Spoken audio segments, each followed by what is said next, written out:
Welcome into this broadcast of Southern Conference baseball against the Big South. It's the ETSU Buccaneers coming in with a 9-5 record against the visitors, the Gardner Webb Bulldogs, a 5-11 overall record. Hi everyone, I'm Parker Schwartz. This is the final game of the series. The Bucs won the first two, looking for their first three-game series sweep of the season. And without further ado, let's get to the starting lineups because we're just about a minute away from first pitch, and we'll go with the visitors first from Boiling Springs, North Carolina, the Runnin' Bulldogs of Gardner Webb.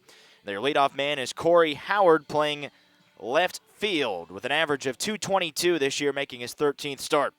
Playing shortstop, batting second, Paul Trick. Batting third at the catcher position, he's a good one on the Johnny Bench Award watch list, Justin Kuntz. In the cleanup spot, the Big South preseason player of the year, second baseman Colin Thacker. Also receiving votes for Big South Player of the Year, batting fifth, first baseman Danny Sullivan. Mason Fox is in the sixth slot in right field. Bottom third of the lineup for the 5-11 Runnin' Bulldogs, Luke Kaysmeyer at DH. Matt Simmons, the senior, at third. And Chris Clary rounds it out, making just his fourth start of the season and playing center field today. Behind starter Blake Smith, we'll get to his numbers in a moment, left to right in the outfield. Getting a start in left field for the second straight game is Jammer Strickland. And center, Hunter Parker. In right field, per usual, Aaron Mayer, as Blake Smith on the mound with Cullen Smith at third. Chris Cook at short, Blake Rowlett at second. Christian Bailey at first. The battery mate of Blake is Hagan Owenby. With Blake Smith, a 2.60 ERA, 0-1 record on the mound, making his fourth start of 2017, and he has been the most dynamic starter for the Bucs on the season. Arguably, though, as a grounder hit by Howard to short, ranging in Cook, and that is the first out of the ball game for Blake Smith, a 6-3 putout. The Bucs have had really good starting pitching, though, all around. Cannot complain about that. You have the starter from yesterday in Game 1, Ryan Simpler, who's been great eating up innings. And then yesterday in Game 2, it was Jamin McCann. A strike one to Paul Trick. And McCann, all he did was go 8 2/3. So the bullpen not heavily taxed for the Bucs. And an 0-2 start from Blake Smith on Trick. And that's exactly what pitching coach Chris Gordon wants to see from his ball club in terms of the starting rotation depth. Did he go? Yes, he did. A strikeout on 3 pitches of Trick. And Blake Smith is out to a 4-pitch, 2-out start.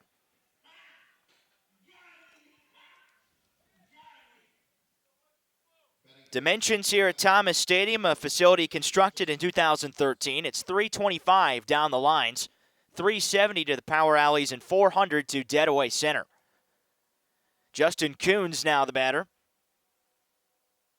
And he has struggled for a guy that is on the Johnny Bench Award watch list. At the plate, has not had much time this season. Just 2 for 9 to start out the year. And that's the first time Blake Smith has gotten behind a batter. 2-1 as he looks to polish off a 1-2-3 inning. What looks to be the standout pitch today for Smith is that fastball. It's been said that he can throw that pitch up to 95 miles an hour. No gun here, but it would appear he's probably in the low 90s right now, as the slider just barely misses.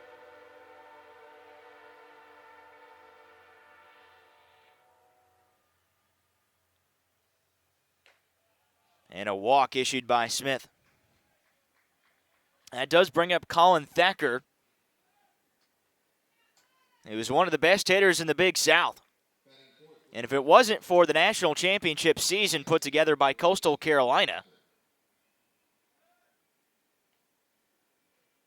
and their player of the year, Connor Owings, it would have been a potential for back-to-back Big South players of the year for the second baseman, as Thacker takes one low. Last year, he hit a conference best 394 and led the Division I circuit in doubles with 28. The 1-0 from Smith. Not there. Snap throw from Owenby is late. So suddenly Blake Smith having trouble with his location. And you look at this guy, Thacker doesn't really stand out as a giant out there. He's somewhat of a diminutive hitter, standing at 5'9", 195 out of Wilmington, North Carolina. Not exactly a power-hitting group for Gardner Webb by any means.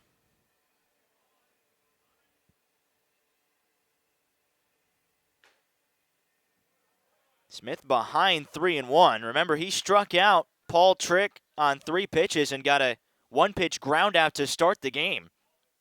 Then issued a full count walk to Kuntz, now behind 3-1. And now another full count.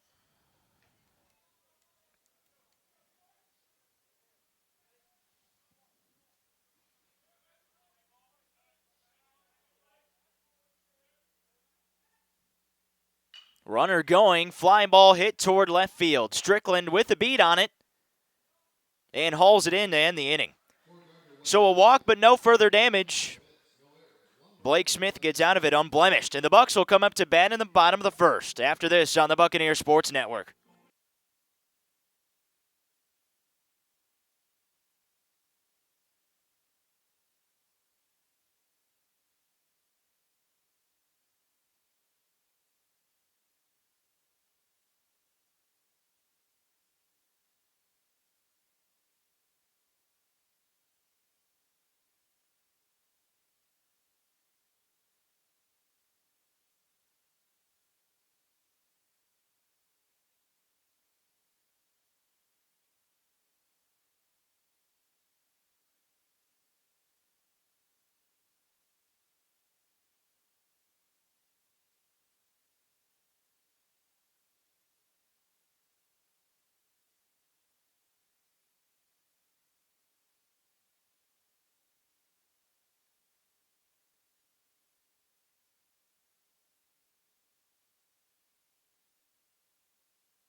Welcome back here to the broadcast as the Buccaneers looking for a sweep of Gardner Webb.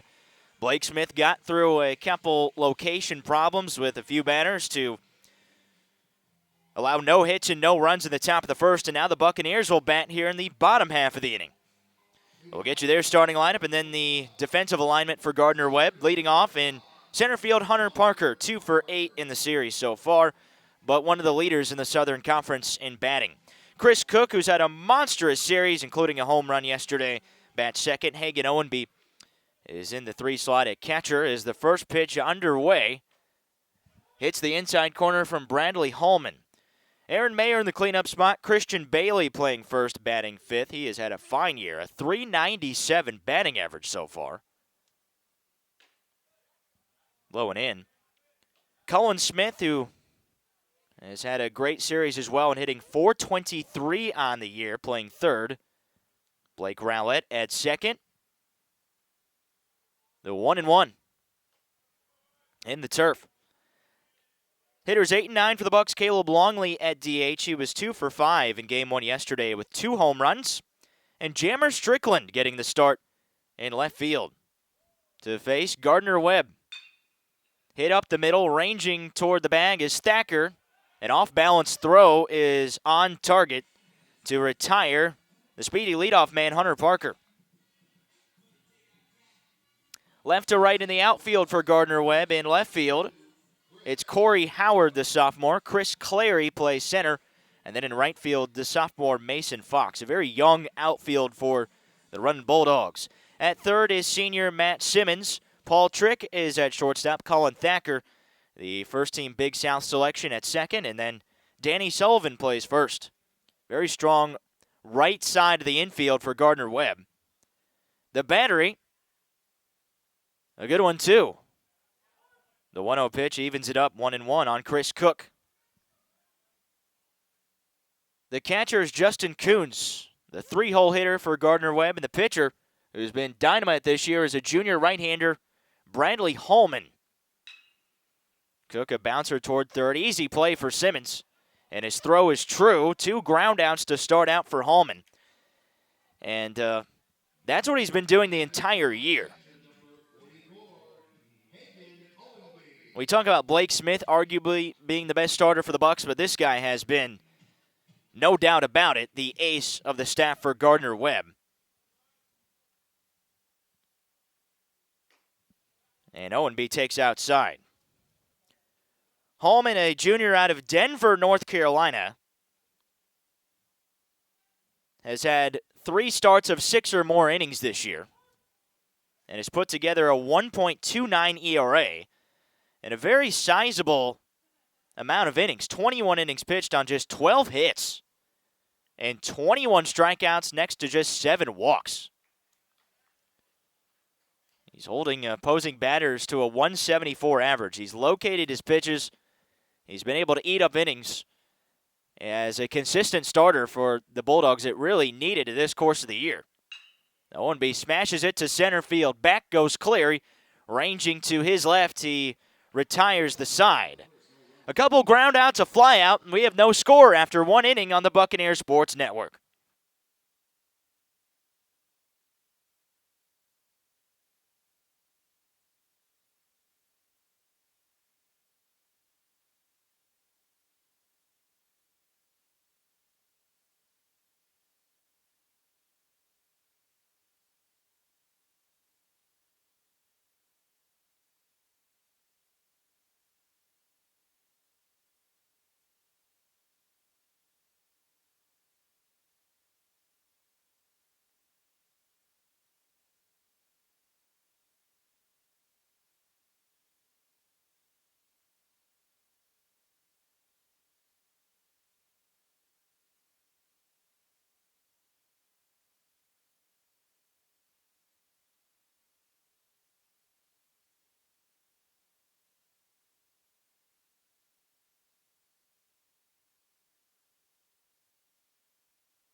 We've reached the top of the second inning, and both these pitchers on top of their game so far. No score, no hits, no errors for either one of these teams, and it'll be Blake Smith against hitters 4, 5, and 6 for Gardner Webb, leading off with Danny Sullivan, the first baseman. I don't know if in the first we got to Blake's total numbers on the year, but they're really good too. Like his counterpart Holman, a 2.60 ERA for Smith, an 0-1 record, and this is his 4th start.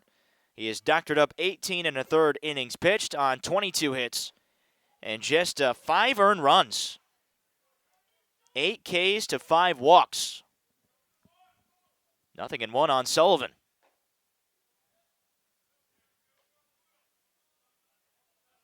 The lone trouble spot for Smith that kind of glares out at you on the stat sheet is the opposing batting average. And that's .319. After last year, a year in which his ERA was over 5 to end the campaign, that opposing batting average was just .284. But what it does show you this year is that Smith has been able to control his innings and his situations in which he's allowed runners to get on base and get out of it, for the most part, unscathed. Needs some help from his defense as well. A full count pitch is high. Another walk for Smith, and it is now 3 straight batters that he has had a full count against. Just 5 walks coming in, already 2 today. That one to the leadoff man, Sullivan. Luckily, it doesn't appear that Sullivan has much speed. 0 for 1 on stolen base attempts as Mason Fox shows bunt and pulls it back for strike 1.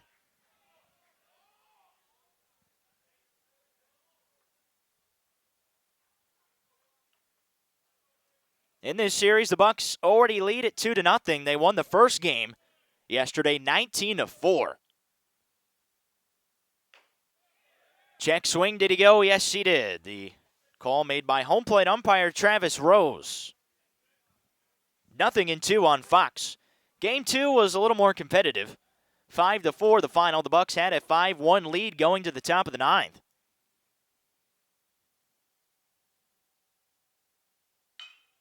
Stroked into the right center gap, and it's going to get down. Fox has extra bases. Let's see what they do with Sullivan. He's being waved around as the throw comes to the infield. No throw, and Gardner Webb has taken a 1-0 lead. A double for Mason Fox. His 4th of the season, putting him 3rd in this starting lineup. Again, a Gardner Webb team that is mostly a station-to-station offense, but a gap shot, and the leadoff walk comes back to bite Smith. Talking about that game yesterday in which Gardner Webb almost tied up the series. It was a 3-run home run by pinch hitter Jacob Whitley that did the damage. Those were unearned runs to Jamin McCann, though, who went 8 2/3 for ETSU. 9 strikeouts and just 2 walks. So he was awfully good. And if it wasn't for a couple defensive miscues, it probably wouldn't have been that close of a ball game. But the Bucks were able to escape, and I think that does give them some confidence, given the fact that Sunday they blew a 9-run lead to lose the series to Florida A&M. They were able to hang on in Game 2 yesterday against Gardner Webb. Now trailing, though, 1-0 with Luke Kaysmeyer in a 2-0, now a 2-1.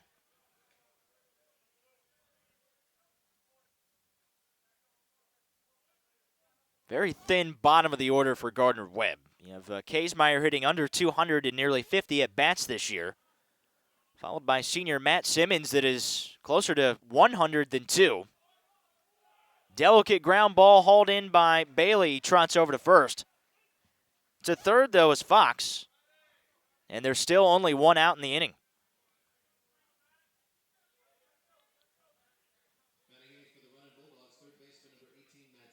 Running Bulldogs took the lead after a leadoff walk from Danny Sullivan and a opposite field double for Mason Fox. Matt Simmons now at the plate, the lefty. His career trajectory has kind of gone south. So he slugs it toward left field and still in the air. Jammer Strickland circling. Hauls it in, will try a throw home on the money, but just not in time. A sacrifice fly for Simmons. A much-needed RBI for him, just his 5th of the year. And the running Bulldogs have stormed out to a 2-0 lead. I was going to say about Simmons is that he was the 2014 Big South Freshman of the Year, I believe it was. Hit over 300 that year to lead the team, and then suddenly, you see his average this year below 200, but he gets the job done. As Chris Clary swings and misses, the final hitter in this Gardner Webb lineup that is at a very efficient top of the 2nd. Smith's 0-1.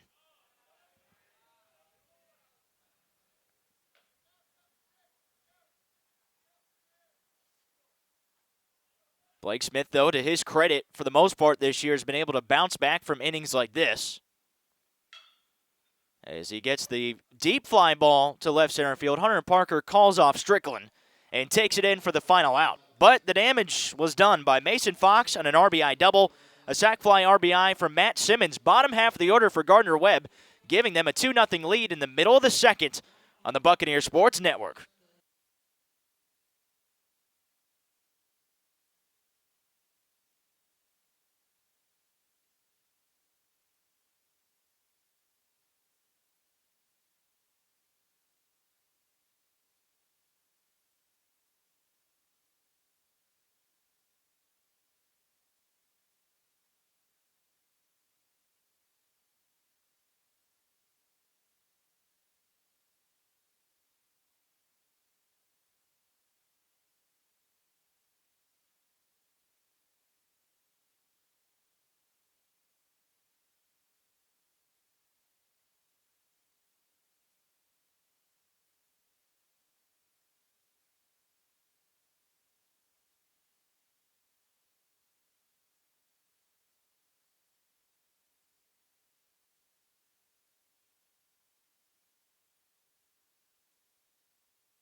We have reached the bottom of the second where the Buccaneers trail Gardner Webb 2-0.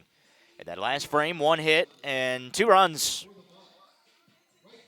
That's what happens when you have leadoff walks. They come back to bite you. And the next batter, Mason Fox, plugged a double into the opposite field gap to give the Bulldogs their lead, which might be I believe it's the second time in the series they've had a lead, because game 1 they went up 1-0 with a home run, but that was quickly erased by the Bucs.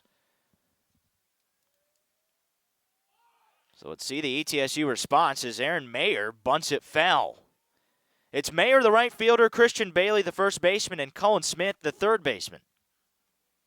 The Bucs went down 1-2-3 in the bottom of the first.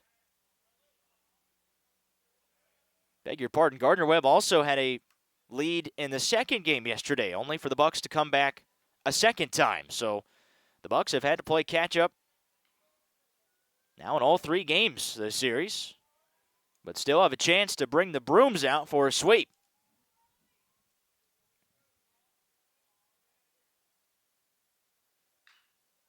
Fouled away.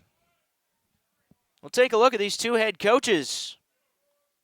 First of the Buccaneers, head coach Tony Skoll, 1991 graduate of the Citadel. Been a coach for 21 years, Lincoln Memorial, and then 18 seasons here at ETSU. 1-2, ground ball hit right toward the shift. In comes Thacker from the outfield and makes the running throw for the first out. 538, 569, the overall record for Skoll. He was assisted by Chris Gordon in his 3rd year, the pitching coach. Zach Lucas in his 2nd year, first as a full-time assistant, and Sean Dwyer, the volunteer assistant. Head coach for Gardner Webb, one of the winningest all-time in NCAA baseball, Rusty Stroop. Assisted by Ross Steedley, Connor Scarborough, and volunteer assistant Jesse Park.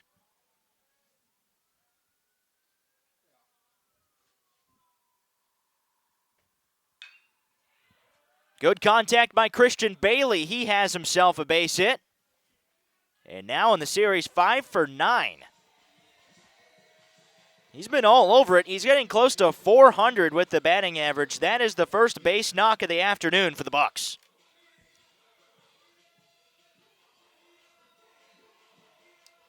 Speaking of coaches,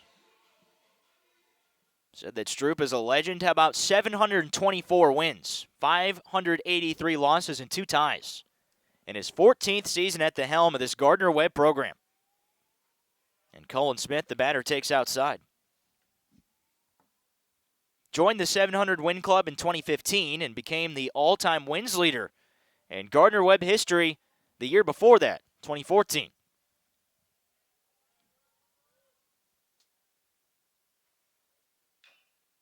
Fouled away off the plate by Smith, evens it at 1-1. Stroop has been able to do that in the Big South Conference, the Atlantic Sun Conference, some of the best in mid-major college baseball. Certainly last year, the Big South had its giant in the mix. Coastal Carolina, the future national champions. And Smith hit it off the plate and then hits it off his foot. Last year, Coastal had Connor Owings drafted by the Arizona Diamondbacks. Brother of Chris Owings, who was Big South Player of the Year. They had Andrew Beckwith, sidearm starter, who is projected to be a top first or second round pitcher for Coastal. And that was a very good Chanticleers team that bounced out Gardner Webb in that tournament. But nonetheless, the Runnin' Bulldogs were one of the best in that conference at 37 total wins. Fouled away by Smith. Still 1-2. So a very good 2016 campaign for Rusty Stroop. But a young team this year, only with 5 seniors. So they were picked to finish 6th out of 10 in the Big South preseason poll. The Bucs also 6th. As it's chopped toward first base, Sullivan's got it. It does allow Christian Bailey to get to second, but there's 2 away. That depends also on the poll you look at, because Kendall Rogers and D1Baseball.com had the Bucs finish 4th, and That's kind of more where I projected the Bucks to finish because of their stacked offensive lineup with returners like this, senior Blake Rowlett. Yes, just hitting .246, but 2 homers and 11 driven in. Gardner Webb with the shift on him and the pitch. Hallman with a nasty breaking ball. It's 0-1. Not much experience for Gardner Webb, but this is one guy who they really like returning and has improved. With some major work in the offseason, you would assume he had a ERA over 5 last year. He did pitch extensively in the starting rotation. But this year, an ERA sub-2. And he came right out of the gates in the opening series versus Canisius for an unbelievable start of 8 innings, a 2-hitter on 6 Ks, and no runs allowed. 1-1 on Blake Rowlett, a runner on second. Check to swing, looked like a change of pace for a strike 2. And then Hallman, in his last start against University of Maryland, Baltimore County, went 7 innings on 11 strikeouts, a season high, against the Retrievers, but lost the game. So needs help from his offense. He has it today, but the Bucks looking to slash into the deficit. It's 2-2 on a very patient Blake Rowlett. So to recap the inning so far, a ground out by Aaron Mayer to lead off. Christian Bailey with a single. He advanced to second on a slow-moving ground ball off the bat of Cullen Smith. The 2-2. Rowlett to trick the shortstop on the shift, who gets up and completes the play. Nice job by Paul Trick at shortstop to get that one. Blake Rowlett can't find the seam, and Gardner Webb still leads. It's 2-0 after 2 on the Buccaneer Sports Network.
On a chilly day here in Johnson City, the Buccaneers trail Gardner Webb 2-0. And when I say chilly, I mean sub 40 degrees here. Winds near 10 miles an hour. And we're supposed to get snow tonight. Some accumulation in the mountains here. So they moved up to a doubleheader yesterday to get this series in ahead of time. And a strike 1 from Blake Smith to lead off the inning. It is back to the top of the order, and Corey Howard. So it's playable right now. But the Bucks' bats have gone cold, and Gardner Webb able to get some offense through in the top of the second. Just like the other 2 games, taking an early lead. And it's 2-1. Seems to me like Blake has had a pretty easy time getting over the fastball. It's his secondary pitches he hasn't been able to spot up. As he does get a foul tip in from Howard to make it 2-2. We'll see if he tries to go with that slider with 2 strikes. Instead of fastball hit towards short. Gonna take a heroic play from Cook underneath his mitt.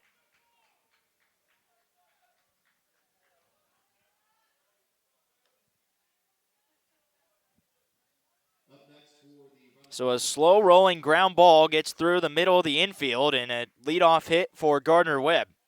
They've gotten the leadoff man on in the last 2 innings, and Paul Trick at the plate. Shortstop who struck out on 3 pitches to lead off the ballgame. And hits a fly ball, foul territory. Bailey's got a beat on it. And that's the first out. It's one guy that Smith has not had a problem with today. He's Trick. Now we go to the middle of the order. A second time through, and Justin Kuntz, the catcher.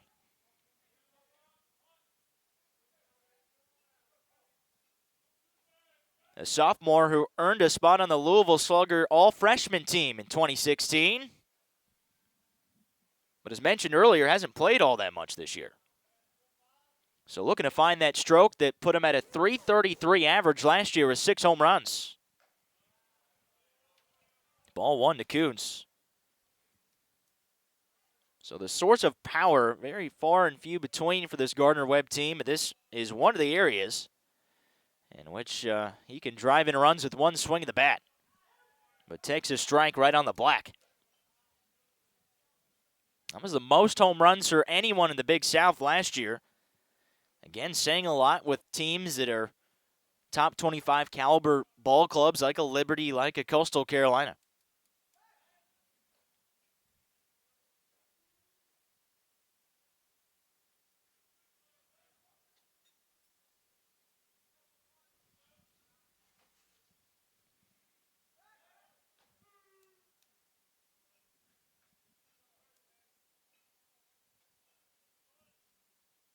On deck is Colin Thacker. It doesn't get any easier for Smith here in this part of the order. The 1-out pitch. Swing and a miss. The throw to second. Had the runner Howard in a rundown, but he retreated back to first in time. 1-2 though on Kuntz, so let's see if Smith can doctor up the put-away pitch.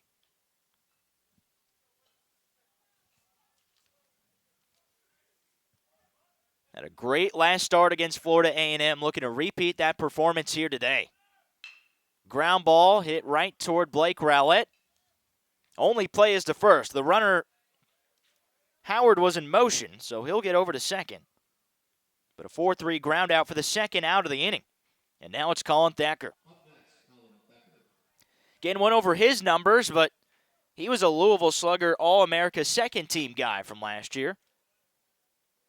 Very similar prestige to the man right behind him, catcher Hagan Owenby for ETSU, in terms of what he's been able to do at his position.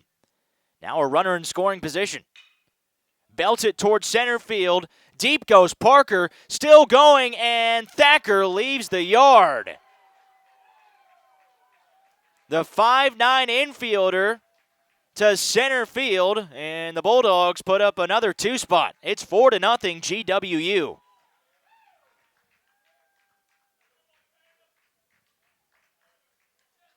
One thing that Blake Smith has been able to do well for the most part this year is not allow home runs, just as second allowed this year.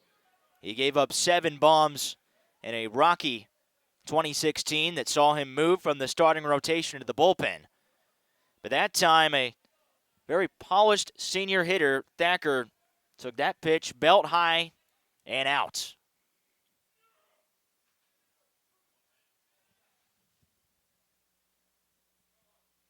So out comes pitching coach Chris Gordon, the 2007 graduate of Milligan, in his 3rd year guiding this staff. Jacob Whitley with a 3-run home run in the top of the 9th yesterday to almost give Gardner Webb extra innings or a win. And then in Game 1 yesterday, they also had a home run from Mason Fox. So despite the low offensive output for Gardner Webb overall, in this series, they've had some power shots. And the slider's outside to Danny Sullivan. So they were able to scrap their 2 runs in the second. That time, the home run for Thacker, his first of the year, but he has 12 driven in to lead the Gardner Webb starting lineup.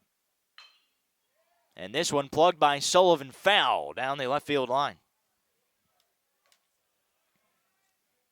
This ties the most runs given up in a start this year by Blake Smith. He gave up 4 in his first start against Central Michigan, what's ended up being a loss. Other than that, he's been sterling out there. As mentioned, Smith, 6 innings pitched on no runs in his last start versus FAMU. 6 innings as well against Western Michigan on just 1 earned. It's 2-2 on Danny Sullivan, the first baseman for the Runnin' Bulldogs.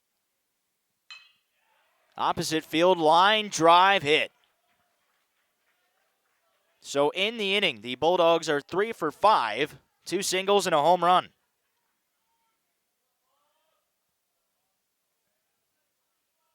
Largest lead for Gardner Webb in this series.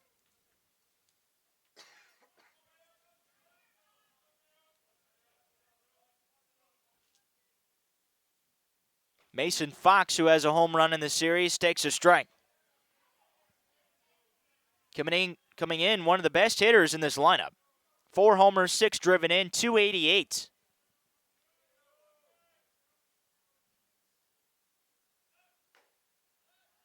And Fox has been one of the few to start each game for the Runnin' Bulldogs, along with Danny Sullivan and Colin Thacker. 17 games played, 17 games started. This team, though, just 5-11, needing some offensive consistency. 1-1 the count. Tying outside. Starting to look at the pitch count now of Blake Smith. He's over 50 pitches with that last offering. Through 2 2/3 innings. The 2-1 reaches low and inside, 3-1. Smith has had a propensity to not walk batters this year, but 2 walks today, and 1 more. He's got 3. The 3-1 is high and inside, so he does walk his 3rd batter, 1 in each inning. Now 2 men on, and 2 outs for Luke Kaesmeyer, the DH.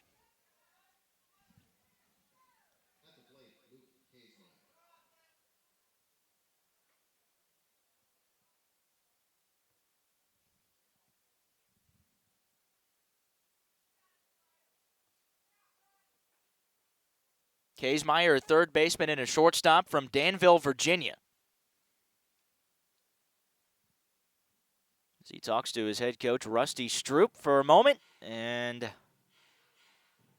you wonder what's going to happen next after a long conversation with the left-handed hitter. The DH, Kaesmeyer, grounded out to first in his initial at-bat. Bulldogs with a 2-run home run in the inning by Colin Thacker, and a chance for more with 2 on board. The pitch from Smith is popped up. Tried to rip it hard, got under it. So circling it is Cullen Smith, and he drops it. Gardner Webb scores a run. All the runners were heads up in motion. That's Danny Sullivan who scores the 3rd run of the inning. Mason Fox to 3rd in a defensive blunder by the freshman Cullen Smith. That gets Kaesmeyer over to first.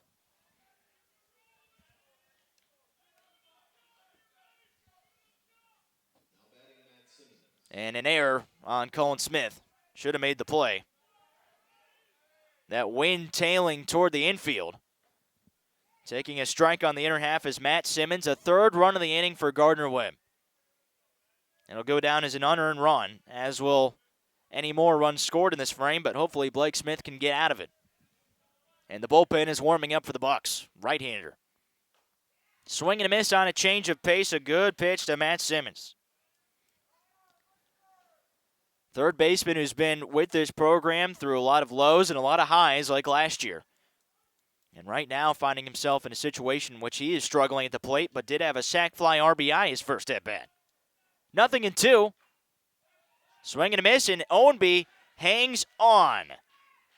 The 2nd strikeout of the afternoon for Blake Smith. He gives up a 2-run homer to Colin Thacker, An unearned run after that, and GWU leads the Bucks 5-0. Middle of the third from Johnson City on the Buccaneer Sports Network.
So Gardner Webb has pulled out to a 5-0 lead. The Bucks are going to have to respond offensively.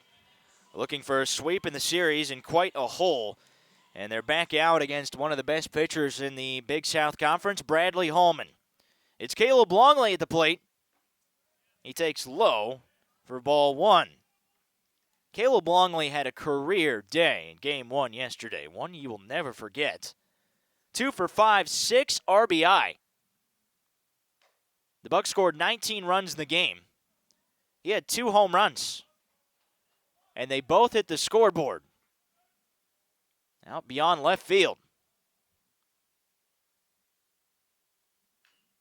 Fouled away. The first one was a giant home run. Hit the top of the scoreboard. Probably was well over 400. If it kept carrying, who knows where it would have landed. The second one, probably about 380. Nonetheless, he pulled both of them, but he strikes out here looking as Holman brings out the slide piece. And he's been masterful so far today for the Running Bulldogs.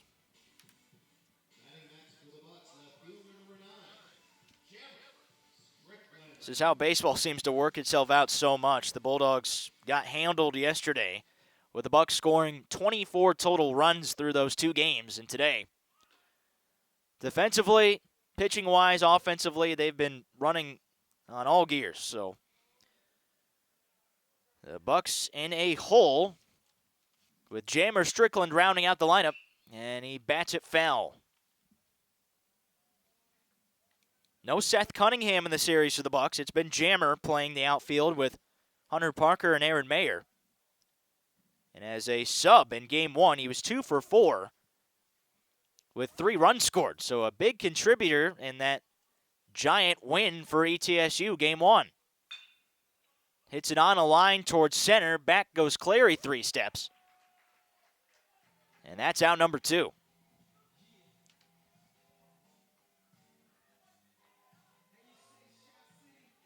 Holman can get you out in a lot of ways, but has kept the ball low, has commanded his fastball. And most of his outs have been through contact. Only 1 strikeout, and that was to lead off this inning against Caleb Longley. Looking for a second 1-2-3 inning. It's Hunter Parker, the leadoff man. Takes low. You wonder if this experiment's going to continue for Coach Skull.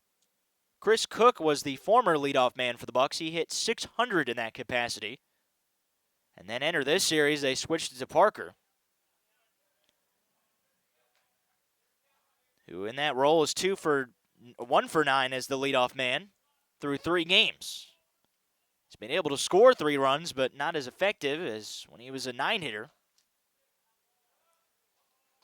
Parker came into the week hitting well over 500. Continued that with a multi-hit game on Wednesday versus Marshall.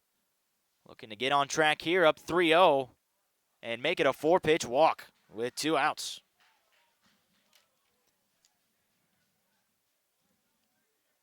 For Holman, Through a total of 23 2/3 innings, he's walked 8 and struck out 22. So that's a pretty good split for him. Does put a duck on the pond for the Bucks and Chris Cook. Cook coming in, one of the best hitters in the country. .433 average, 3 homers, and 15 driven in. 0 for 1 today, might be 0 for 2 after this. Easy play for Simmons, that rounds out the inning. Bradley Holman's been awfully good, and the Bucks are down 5-0. A third of the way done here in Johnson City on the Buccaneer Sports Network.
Blake Smith back on the mound. You wonder how many innings he has left after a tough last couple frames. Smith working into his 4th frame with 59 total pitches right now. And he's facing off against Chris Cleary. 9-1-2 for the Bulldogs. Shows a bunt right back at the pitcher. And Smith, the scoop shot over to first for out number 1. Good way to start it off. A very efficient 1-pitch, 1-out sequence as Corey Howard, 1 for 2 on the day, is at the plate. 3 runs given up that last inning. A 2 RBI shot for Colin Thacker over the center field wall. And then an unearned run after that. After Colin Smith couldn't track an infield fly ball, it dropped to the ground and heads up base running by Danny Sullivan for Gardner Webb, who came around to score. 0-2 on Howard, and Smith has been accurate here in the top of the 4th. So many times on an infield pop-up like that with runners on base, 2 outs, you see runners freeze or almost kind of get the mentality that they're headed back to the dugout, but that ball started foul and veered fair, and Smith just couldn't handle it, and that's how Gardner Webb got run number 5. Sharply hit. Rowlett stops it, but it trickles into center for a base hit.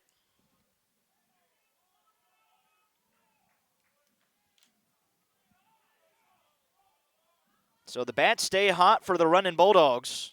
An 0-2 single up the middle. It's 5 hits for GWU. And it brings up 2-hitter Paul Trick, who Smith has been able to handle so far today. He's 0 for 2. That's the first ball he's pitched to Trick so far. Started all 17 games, but below a 200 batting average. A little power for Trick. He has a couple homers. Under this one and out of play. We'll take a look at the Southern Conference scoreboard here. As Wofford leading LaSalle 4-0 in the top of the 4th. Quite a day so far for the Terriers. LaSalle, a team the Buccaneers hosted last year here at Thomas Stadium.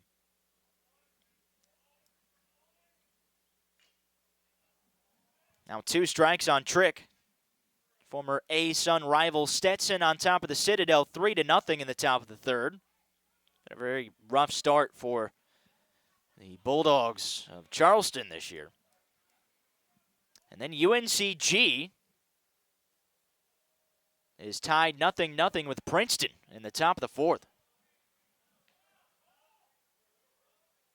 And a very solid start so far for left-hander Bryce Hensley of UNCG.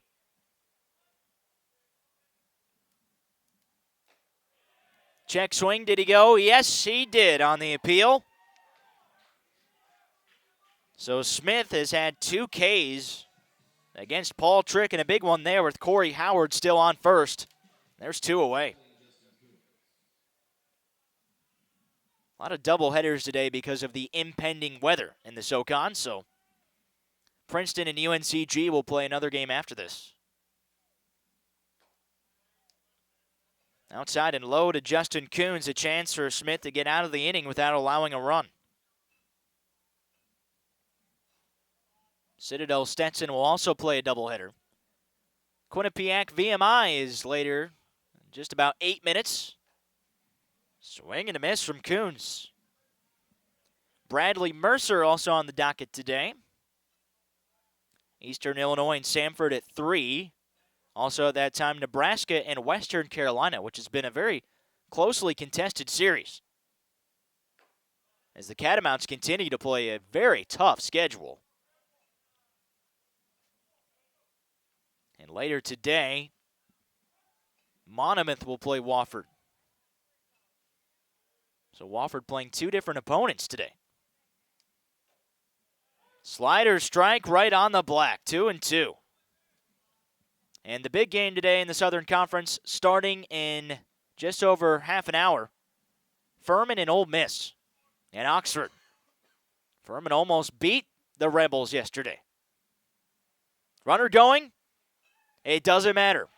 Smith gets 2 back-to-back Ks to end the inning. Gardner Webb, though, still 5. The Bucks, nothing on the Buccaneer Sports Network.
Bucks need some runs. The offense has been stagnant today as the Bucks trail 5-0.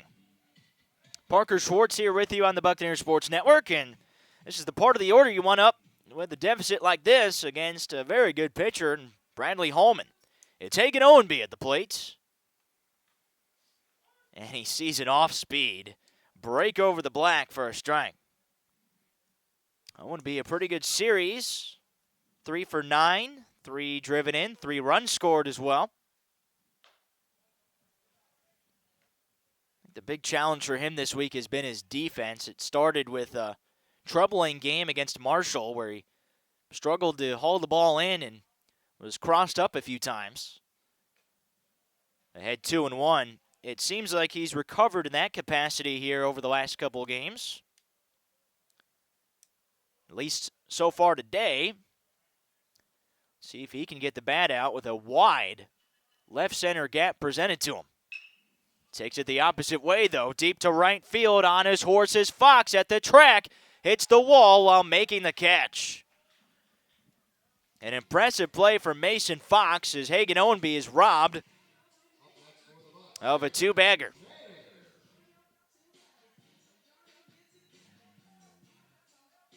And we saw Gardner Webb start a big inning when they got the leadoff man on with a walk in the second. When they got a single to start the third. The Bucs haven't had the leadoff man on yet today, as Hallman delivers low.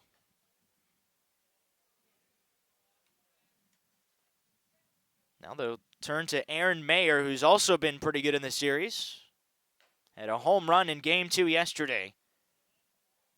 And has upped his RBI total now to an impressive 10, with half of those coming yesterday.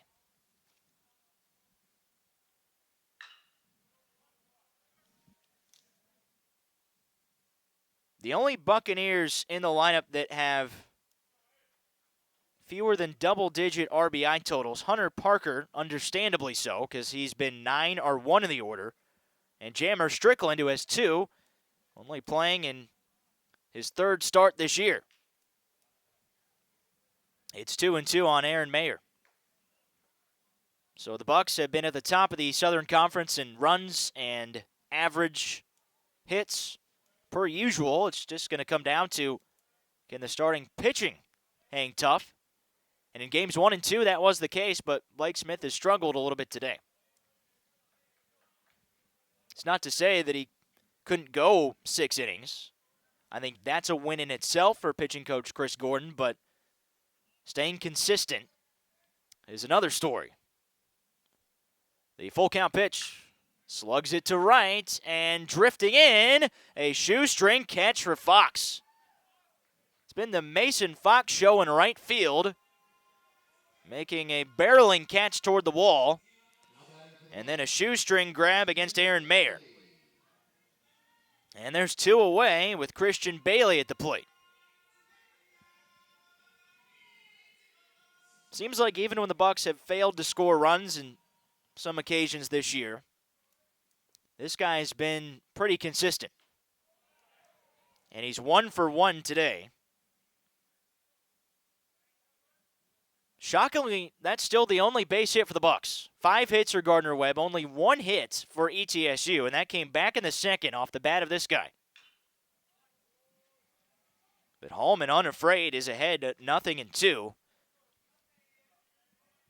And don't have an official stat count on this, but I would say there's probably only been 2 or 3 times today that Hallman has been behind to a batter.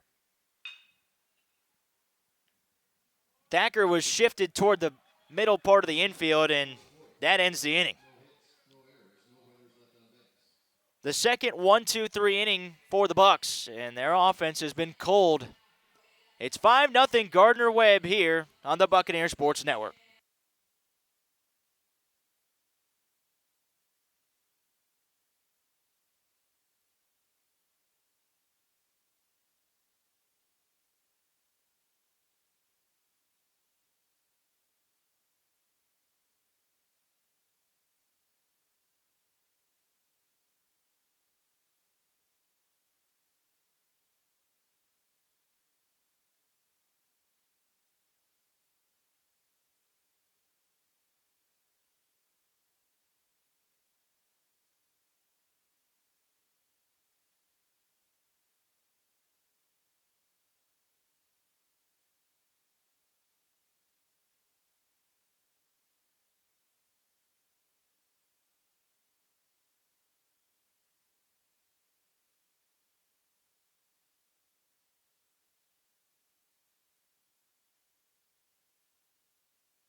A one-hitter from Bradley Hallman and Gardner Webb has the Bucs in a 5-run deficit. We're in the top of the 5th inning.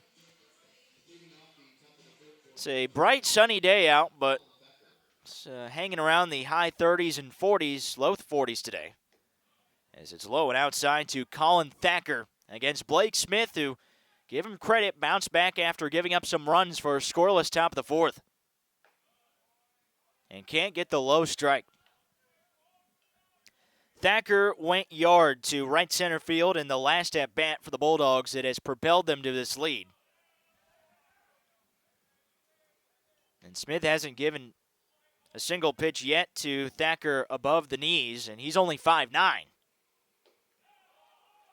Make it a 4-pitch walk. A season high in walks for Smith, who's given up 4. He came in with only 5 walks issued in over 17 innings. So that next to the big second and third innings, also some deep counts to other batters without giving up a walk. It's been a long day for Smith, who does bounce back with the first strike of the inning to Danny Sullivan.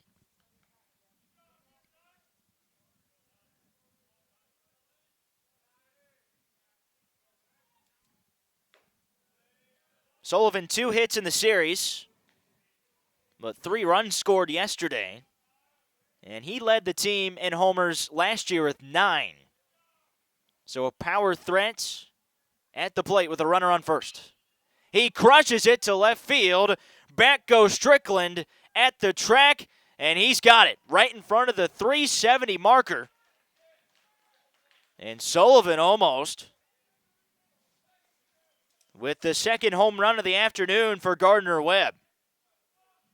That would have been his team-leading 4th of the year, tying him with the guy at the plate right now, Mason Fox. And the wind has died down a little bit, so that was all the power of Danny Sullivan, a long first out. And a strike to Fox.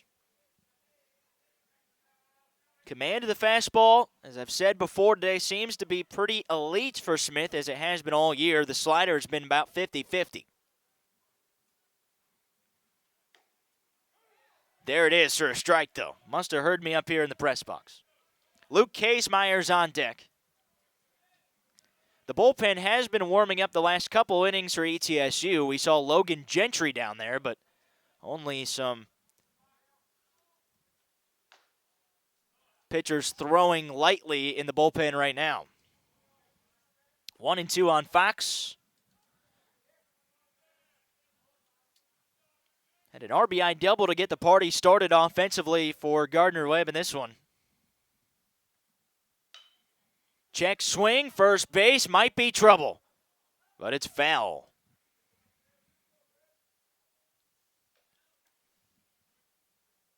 In games 1 and 2, Gardner Webb only 6 hits on 4 runs in that 19-4 beatdown for ETSU.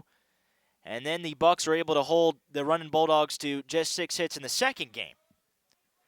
And so far today, already 5 hits.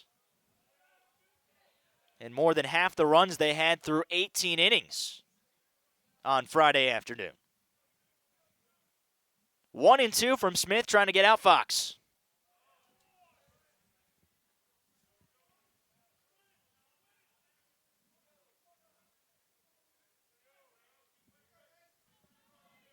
The sophomore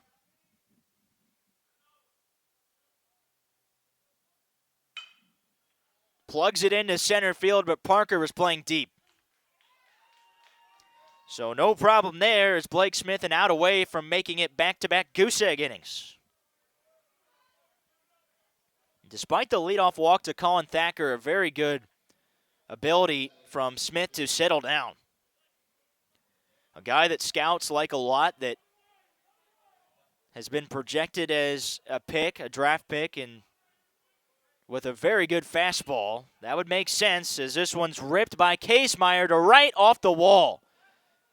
Good job of Mayer to play off the bounce, though, holding Kasemeyer to just a single, and Thacker can't score. So a rip by Kasemeyer. He's been on twice today, but Aaron Mayer played it about as well as he possibly could, and Gardner Webb still without a run in the inning.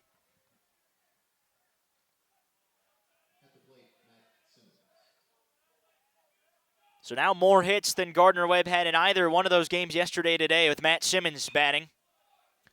And he's down 0-1. Simmons has struggled mightily this year, 143 average coming in. But again, some bottom of the order power and a lot of experience with an RBI to his name today. First and third, 0-1 from Smith. And carves a beautiful pitch at the knees.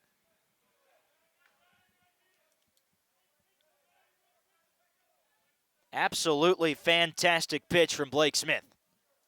Let's see if he can get the put away. 0-2. High with the fastball, the runner going, and it was dropped by Owenby. They just let Kaysmeyer take second. So now, that's kind of big because a base hit feasibly could score 2. The outfield is playing a little bit in right now with a shift on the right side of the infield. 1-2 the count. And Smith suddenly has gone letter high with 2 straight fastballs.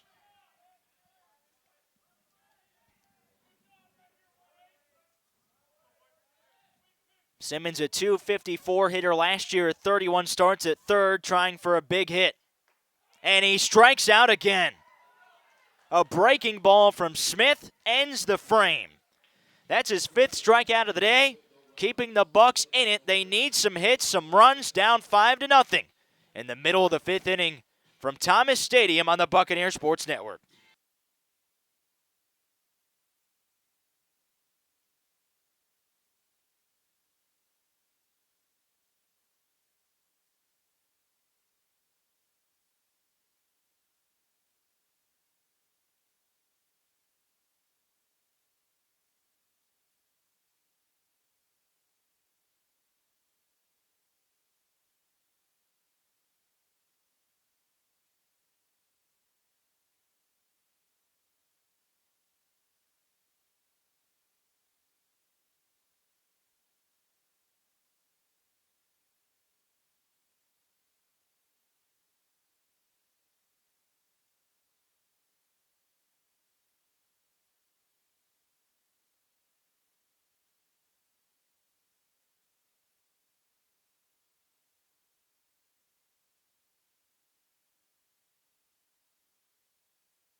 Bucks come up here in the bottom of the 5th in need of some runs, and they go to one of their best hitters in the series, and on the year, Colin Smith.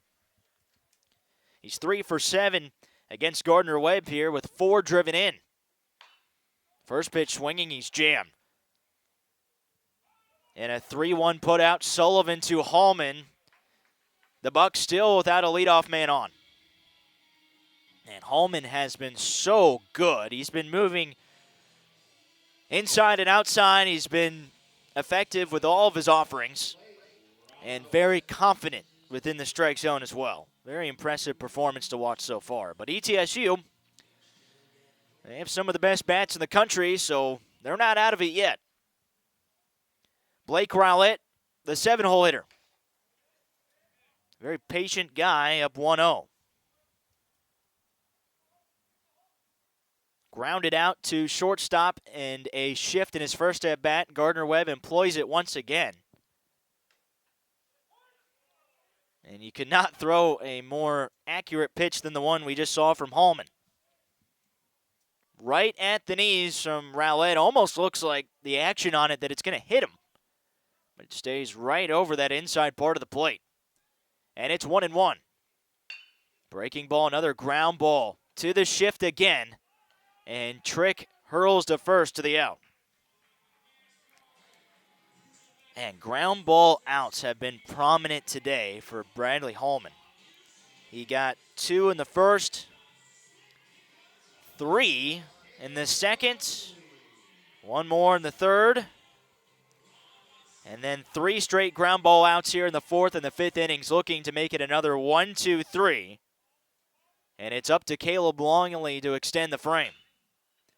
He'll do so with a base hit, and that finally gets the Bucks with a base hit, just their second of the afternoon in the first since the second inning.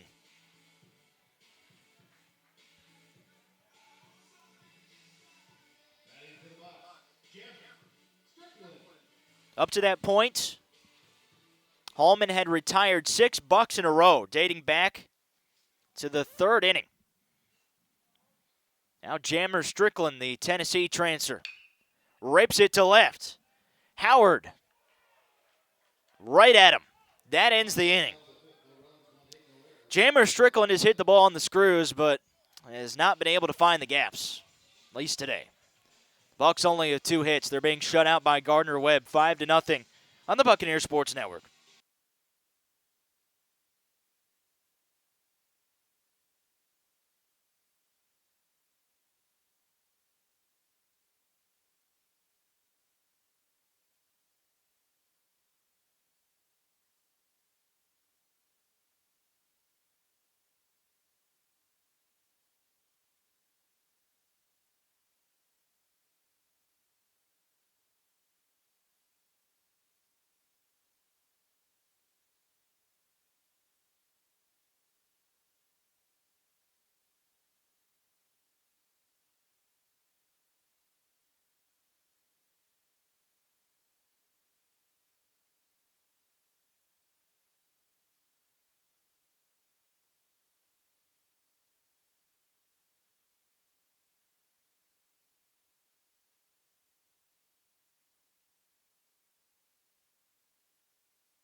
A new pitcher on the mound for ETSU to end the day for Blake Smith, and it's usually the first guy out of the bullpen, the redshirt senior, Griffin Krieg. His 7th appearance, he's coming in with a 5.54 ERA. We'll get you the rest of his totals in a moment. He's facing center fielder Chris Cleary here to lead off the top of the 6th. Bucks down 5. Sharp breaking ball, but just barely out of the zone. For Griffin this year, 13 innings, 12 hits, 8 runs. 13 Ks, but 10 walks. And fouled away 1-1. Holding opposing batters to a .250 average. This is an X-factor guy for the Bucks. He has the potential to be a midweek starter and eat up a lot of innings for the Bucks in the bullpen. Outside corner strike makes it 1-2. A beautiful pitch from Krieg. And the Bucks have a very rested bullpen. Through those 2 games yesterday, they didn't need their bullpen to go any more than 3+ innings of work. And especially nice to get 8 2/3 in Game 2 from Jamin McCann before Peyton Taylor extinguished the flames to let the Bucks escape with a 5-4 win. And then in Game 1, I believe Dylan Cate went 2 innings of shutout baseball, while Connor Bartow finished it out in 1-2-3 fashion to get the first win of the series. Now the Bucks go to the bullpen here in the 6th. It's a full count on Cleary. Krieg's payoff. He got him with the Texas heater. Cleary not even close on that swing. Strikeout-riddled day for the Buck pitching, who had 18 total Ks from their starters in games 1 and 2. Blake Smith with 5 strikeouts through 5 innings, 6 hits, 5 runs, 4 of them earned. Corey Howard takes low for Gardner Webb. He's been very good as the table setter, 2 for 3 today. To finish out Blake Smith's line, he gave up 1 home run, a double, through 93 total pitches, 57 strikes. So he's right now on the hook for the loss, but he's able to at least go through 5, and he had back-to-back scoreless innings to end that start.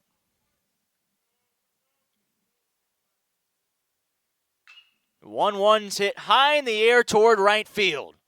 Mayer's going to have a chance at it, though, and foul ground for out number 2. He's got it.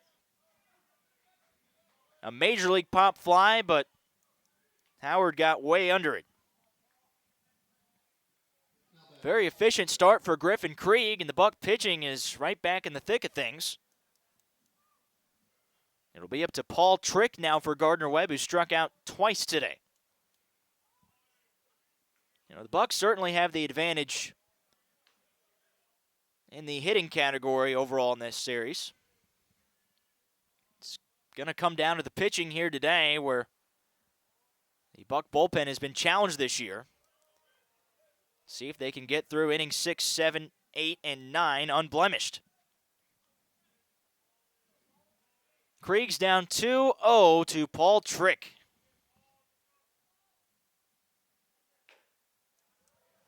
Now 3-0.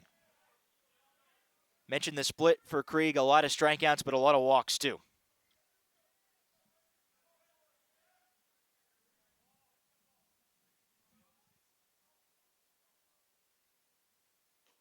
And he walks Trick on 4 pitches. So that's 5 walks for Buccaneer pitchers today. It extends the inning. There's been 1 walk in each frame.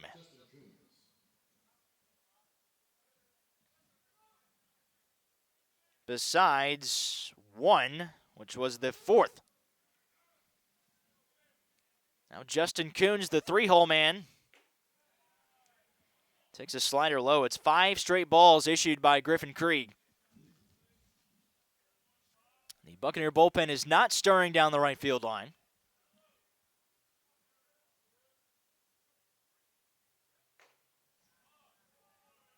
Suddenly, Krieg can't find the zone. Would not be surprised to see pitchers starting to get warmed up for the Bucks. It'd be my guess that they're going to try to get through 2 with Krieg like they did yesterday with Dylan Cate. And pretty much everybody, maybe besides Cate, is available for ETSU today. Each starter going 5 innings or more for ETSU over this 3-game series. 2-0 and a fly ball hit and foul ground. Colin Smith, the freshman, at the fence. Can't come up with it.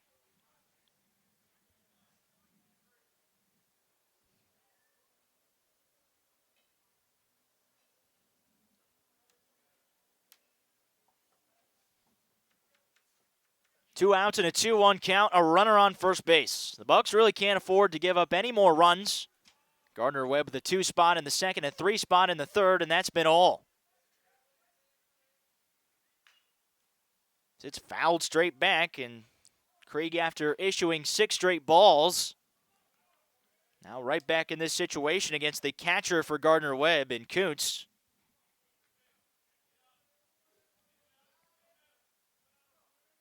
Each one of these teams is some of the best catchers, respectively, in their leagues. Kuntz for Gardner Webb, Hagen Owenby for the Bucks.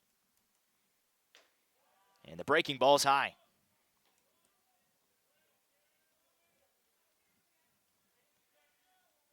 Again, for Kuntz last year, dynamite numbers at .333 average, 6 homers and 23 driven in.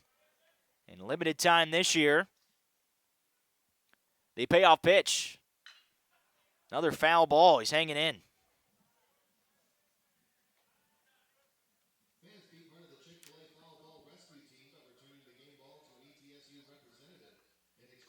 After this, the Bucks will stay here at Thomas Stadium to round out a 5-game homestand against Radford on Tuesday. We'll have the broadcast here on the Buccaneer Sports Network YouTube page starting at 6:30. Then after that, not too many more broadcasts for a while here on the Buccaneer Sports Network, as the Bucks will play on the road from March 15th through the 28th. And it's another walk.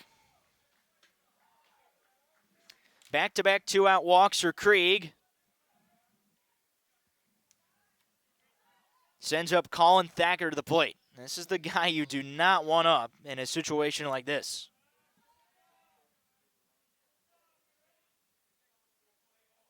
One of the most reliable guys for the Running Bulldogs and head coach Rusty Stroop. Runner-up Big South Conference Player of the Year. By the way, last year he hit .411 with runners in scoring position, one of the best. And not only the league, but the nation.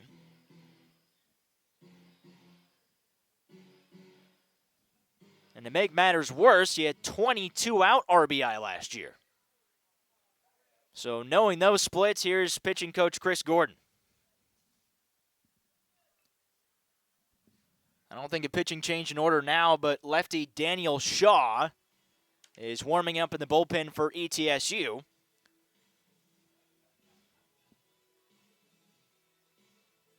You have a couple righties up now with Colin Thacker and then Danny Sullivan. So probably trying to get through the next 2 hitters before bringing in Shaw, who I've been told is more of a situational pitcher for the Bucks, but when he has come in, he's gone for an inning or more most of the time. So a short conversation for Gordon and Krieg as he tries for a scoreless but tumultuous top of the 6th inning. Thacker a home run to right center field in the 3rd.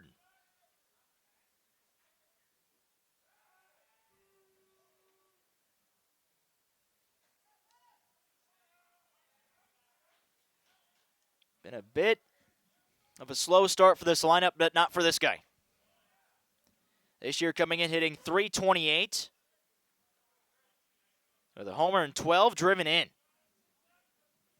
And an on-base percentage well over .400, so a bright spot in this order for a Gardner Webb team 6 games under .500.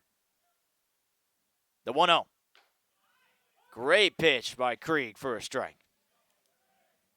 When he does get that fastball over, he's a very tough pitcher to hit. Low 90s type of fastball and a very big frame for Krieg, who stands at 6'5", 205 out of Nashville. And ahead 1-2.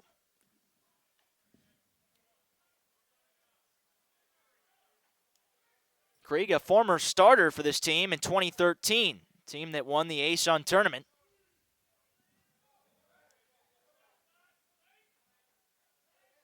He and Peyton Taylor were members of that team, and Scott Hoylman.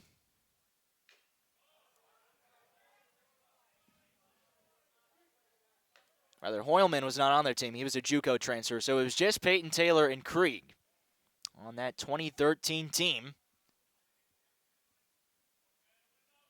which he was used as a starter and then more recently has been a bullpen guy.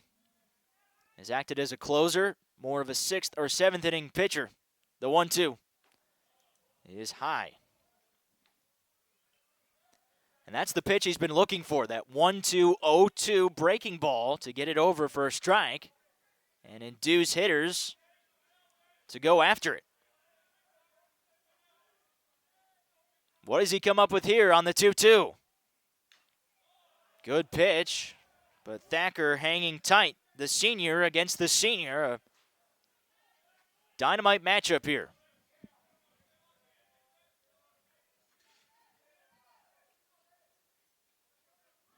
Couple sliders from Griffin Krieg. Let's see what he comes up with here to try to get out one of the best hitters in this region. And the fastball off the mid of Owenby recovers to stare down Paul Trick at second. Now it's full. And the inability of Krieg to find a pitch in this at-bat to get out Thacker has been troublesome. A couple foul balls. The count continues, and Owenby's going to go talk to his right-hander. Well, Rusty Stroop and Tony Skull have met before and played some pretty good ball games. The series dates back to when these teams were members of the ASUN. 2006 through 2008, these teams played in conference. So another series renewed once again between these two teams. The Bucks lead the all-time series 8-5, if the archives are correct. Sometimes you never know. The 3-2 on the ground. Smith's got it and completes the play to first. Paul Trick stood in front of the ground ball, tried to decoy Smith, who recovered to make the play. And despite 2 walks, a shutout inning for Griffin Krieg. 5-0 Gardner Webb on the Buccaneer Sports Network.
Well, the Bradley Hallman train rolls on for Gardner Webb. The starter has been electric for the Running Bulldogs, stays in against this formidable Bucks lineup.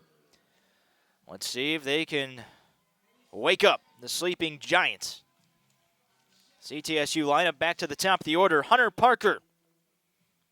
A walk today, but was stranded at first. Back in the third, as Hallman fires a strike.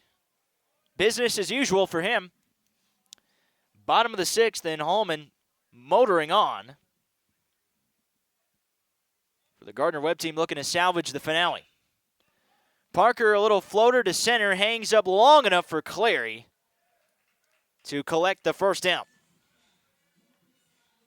So the tough series for Hunter Parker, just 1 hit through 3, continues, and it brings up Chris Cook. Hallman now on the season, through 4 starts of 6 innings pitched or more, has a 1.04 ERA. And is still below 60 pitches, now at 60 pitches rather, on the afternoon. And first strikes have been a hallmark for Hallman, who's up 0-1. Let's see if Cook can find the bat that he had yesterday. Hits it toward right, but right at Fox for the second out. 4 pitches and 2 outs. And the efficiency of Hallman matches his effectiveness. It's up to Hagan Owenby 0 for 2 today to continue this inning. And there hasn't been a multi-hit innings for the Bucks in this game, who only have 2 total hits. 1 for Bailey, 1 for Longley. Nothing for hitters 1 through 4 in this lineup, and that might continue. Trick to a knee. The throw to first is in time. What a play from Paul Trick. Bradley Hallman is putting together a career start, and the Bucks still without a run. Down 5-0. 6 innings in the books on the Buccaneer Sports Network.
Fresh blood on the mound for the Buccaneers, who trail Gardner Webb 5-0.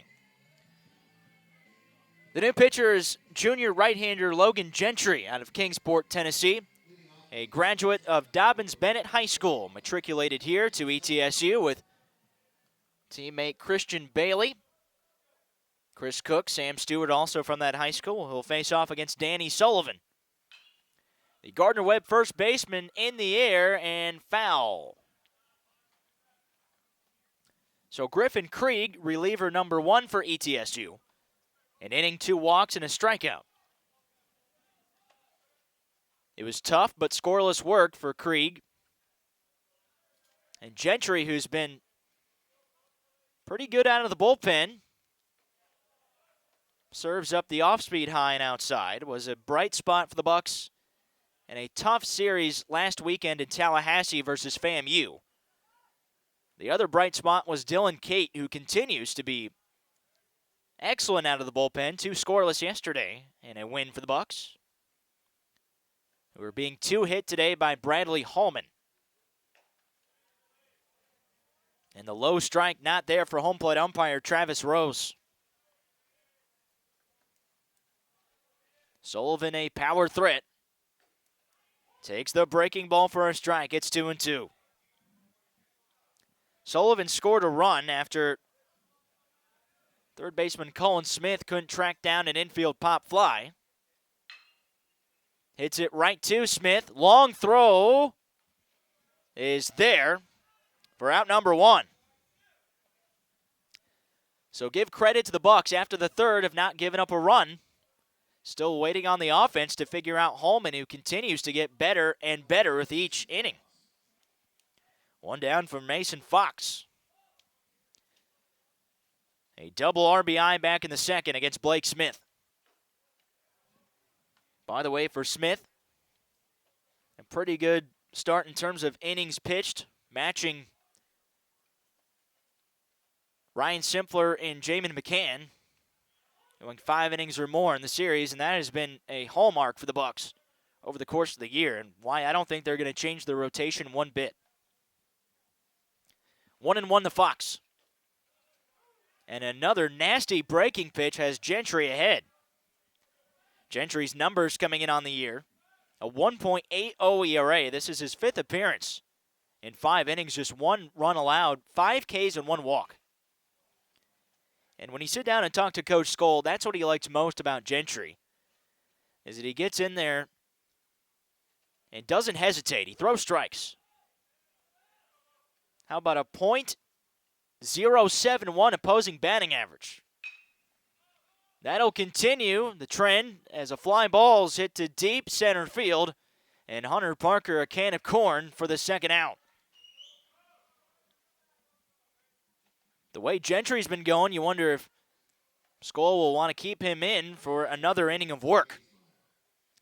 As he looks to make it a perfect top of the 7th, it's up to Luke Kasemeyer to continue it for the Runnin' Bulldogs.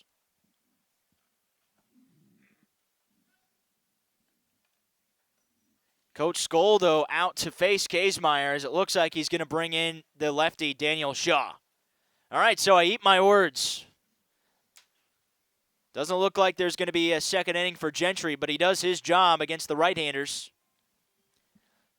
Daniel Shaw will come in to try to get out Luke Kasemeyer. That's coming up next on the Buccaneer Sports Network.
Fantastic work for Logan Gentry here in the top of the 7th.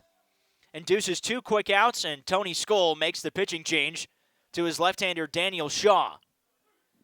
Comes out to walking in Memphis, is a native of Memphis, Tennessee, a junior left-hander out of Jackson State Community College. This is his 4th appearance, a 2.45 ERA in 3 2/3 innings against the lefty Case Meyer. So far, so good, up 0-1.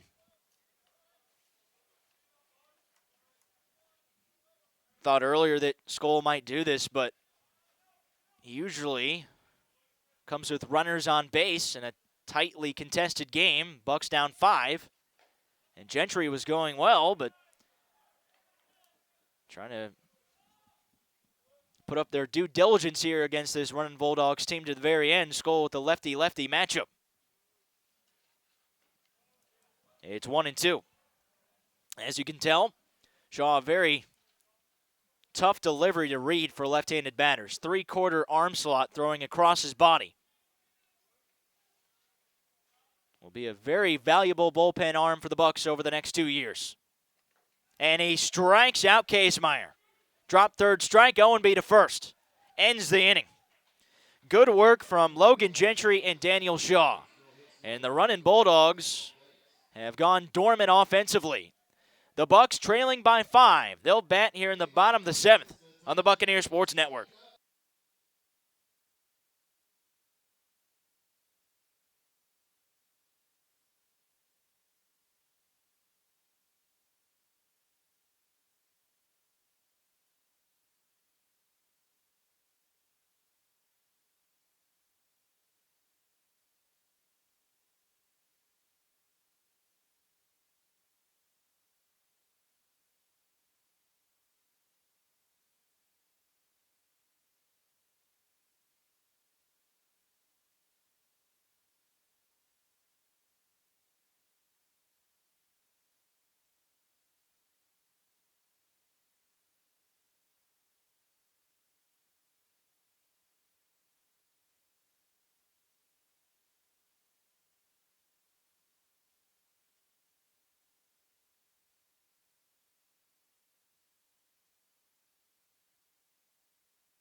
Bradley Hallman went 8 innings in his first start against Canisius this year.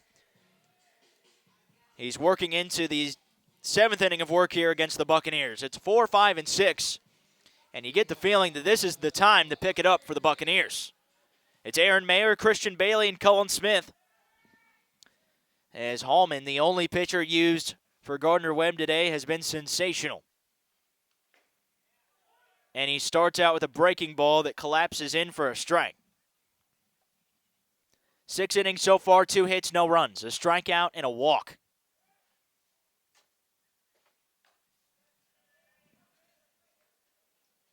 The other amazing thing about it is Hallman has the potential to average just about 10 pitches an inning.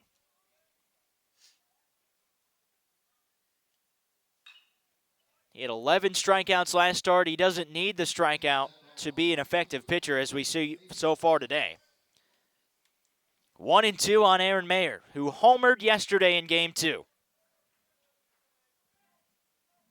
Hitting close to 400 this year for the Buccaneers, starting every game in right field. Hallman delivers. Gets him, strike 3 looking.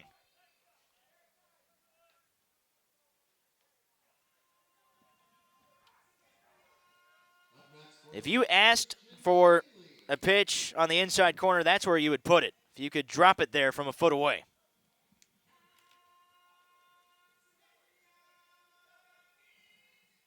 And the trend of leadoff man not getting on base for the Bucks continues, and now it's Christian Bailey. 1 for 2 today.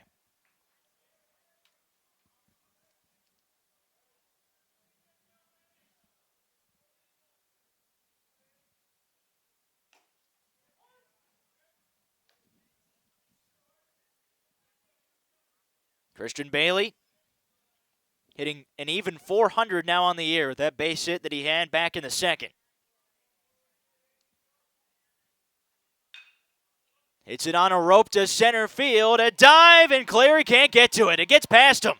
A costly error. And Bailey's heading for third, all the way to the wall. And third base coach Zach Lucas says, stay right here. A triple for Christian Bailey. Chris Clary sold out. He didn't get to it. And finally, the Bucks offense emerges here in the bottom of the seventh.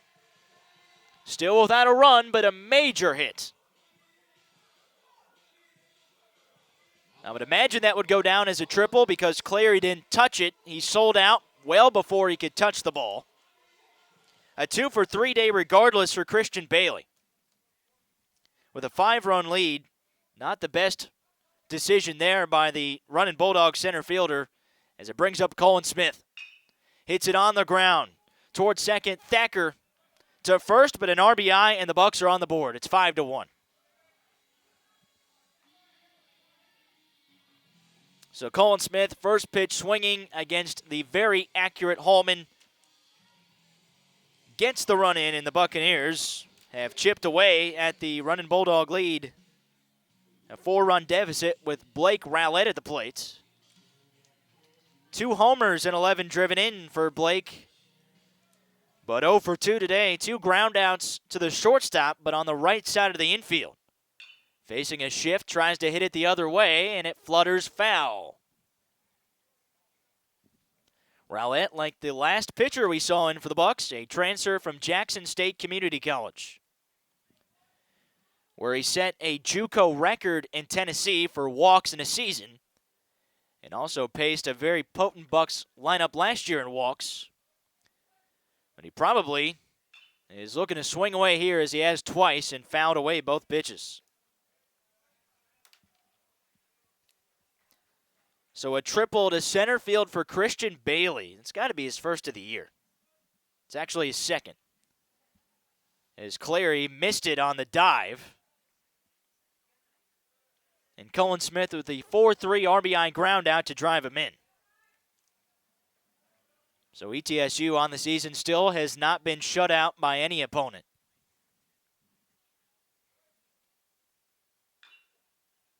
They've scored 1 run in this game. They scored 1 run in a loss to Western Michigan back at the end of February. But coming into the week, a majority of the games that ETSU had played in, they had scored 10 runs or more. So not the type of low offensive output we're used to here for ETSU, especially in this ballpark, where the Bucks have been home run happy. Great slider from Hallman, just missed, 2-2.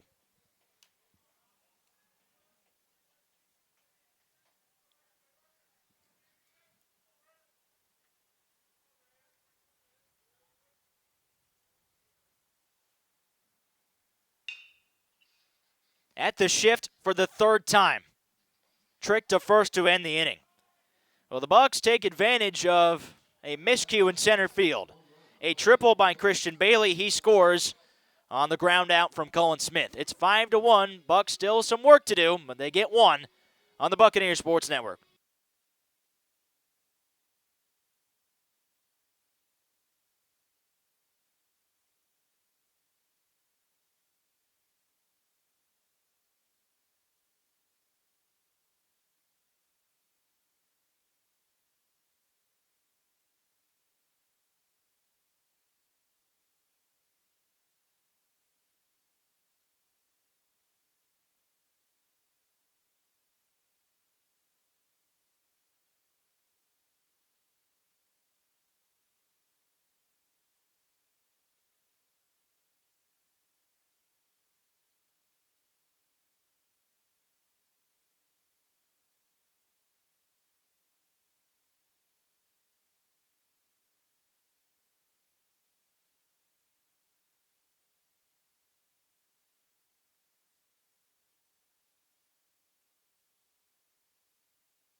Daniel Shaw stays in. He'll face Matt Simmons, the lefty, who's 0 for 2 today, a couple strikeouts. An RBI sac fly as Gardner Webb leads 5-1.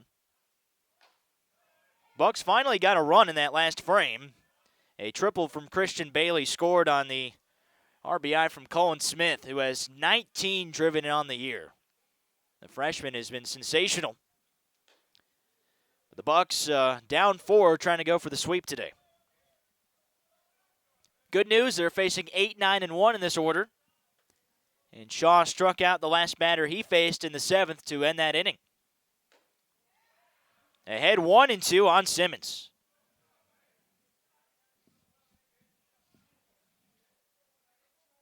The man on deck, Clary, is a right-hander. We've seen Peyton Taylor warming up over the last inning for the Bucks, so wouldn't be surprised to see a change after this at-bat. Coach Skoll commented to me earlier in the week that he's trying to go with his strike-throwing bullpen. So the guys that are going to get things over the plate. It's worked out so far today, but Simmons finally on the board with a base hit.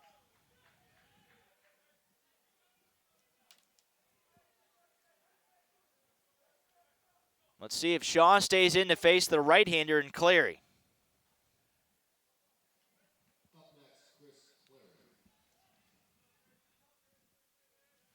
As Taylor still warming up down the right field line for the Bucks, it appears that Shaw will face the right-hander.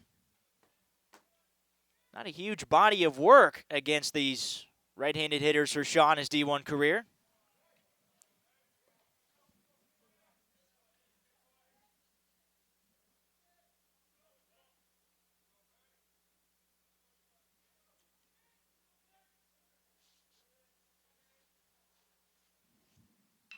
A bunt right back at the pitcher, but it is the first baseman Bailey who takes it and flips to Rowlett for the out. 3-4, but a sac bunt for Clary sends Simmons to second. The body of work against right-handers, they're now 4 for 11 against Shaw. Lefties actually 3 for 6. Make it 4 for 7 with the single from Simmons. With Corey Howard, the lefty, at the plate now. And he takes low and outside. Gardner Webb has not scored since the 3rd when they ran out to 3 runs against starter Blake Smith. A 2-run home run from Colin Thacker.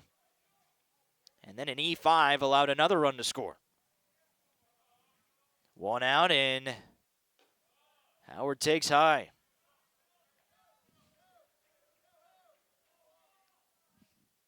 So the lefty-heavy section of the running Bulldogs order, Shaw trying to get through it.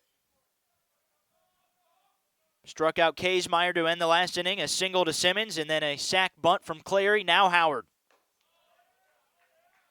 3-0. The walks have been a little bit alarming today for Buck pitching.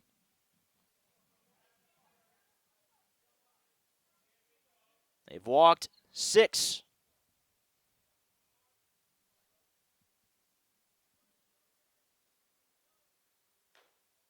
Now make it 7. The first from Shaw. And now first and second with 1 down. That does set up a double play.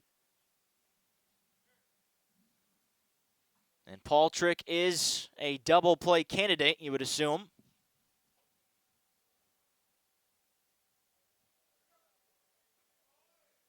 The senior from Columbus, Ohio.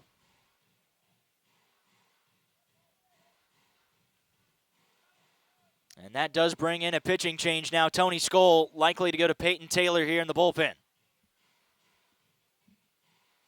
So the short afternoon is done for Daniel Shaw.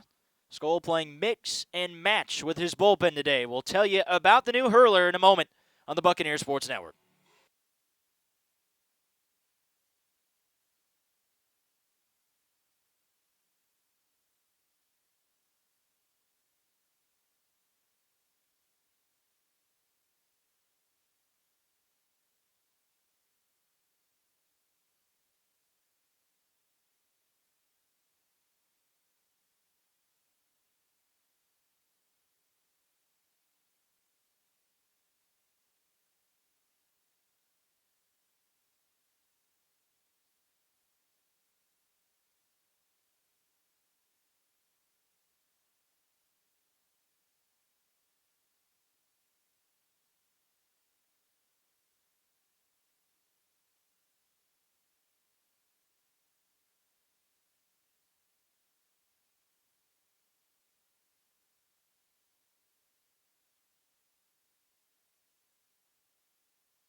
All right, Peyton Taylor now into the ball game for ETSU, the Bucks closer.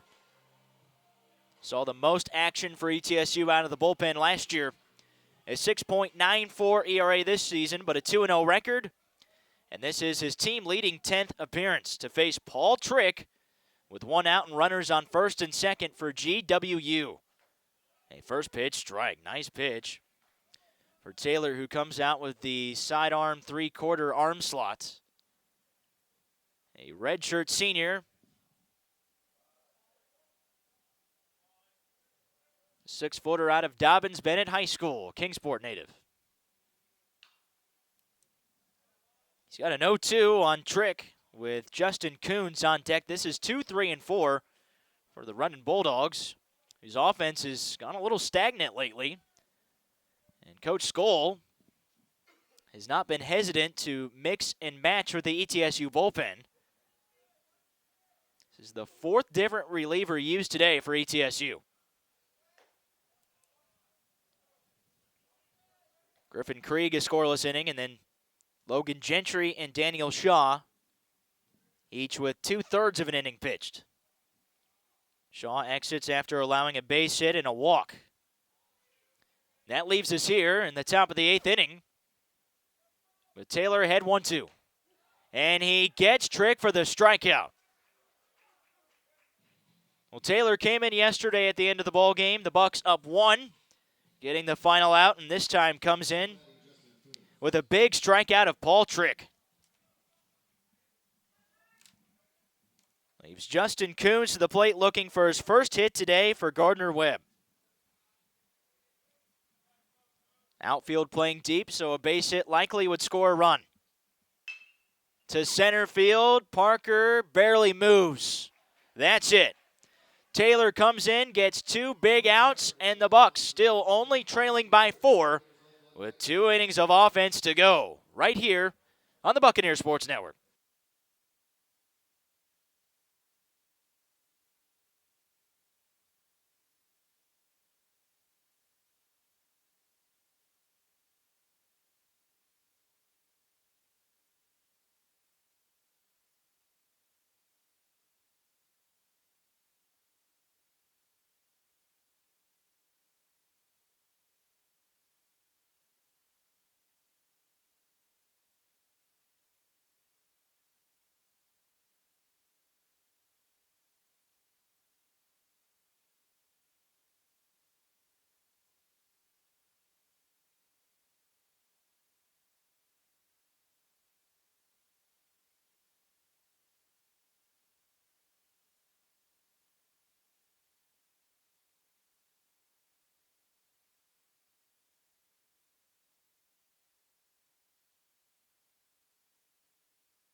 The Bucks are able to crack the code, part of it at least, in the bottom of the 7th, getting a run against Brandley Hallman, who stays in the game.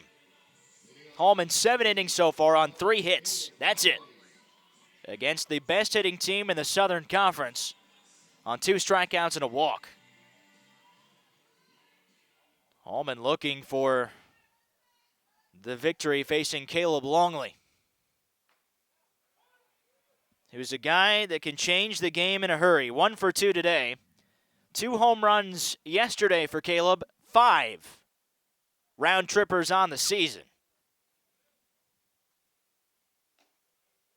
Seems like all of his home runs, too, are tape measure shots to left with runners on base. So coming up as the leadoff man right now, an odd situation for the 8-hole hitter. Longley fouls it away, but has come into his own as the DH this year. Hitting a respectable .256, 16 driven in, 2. And for a guy that has hit 8th every single game, that is all you can ask for if you're head coach Tony Skoll. The 1-2 from Hallman is high. Good take from Caleb Longley.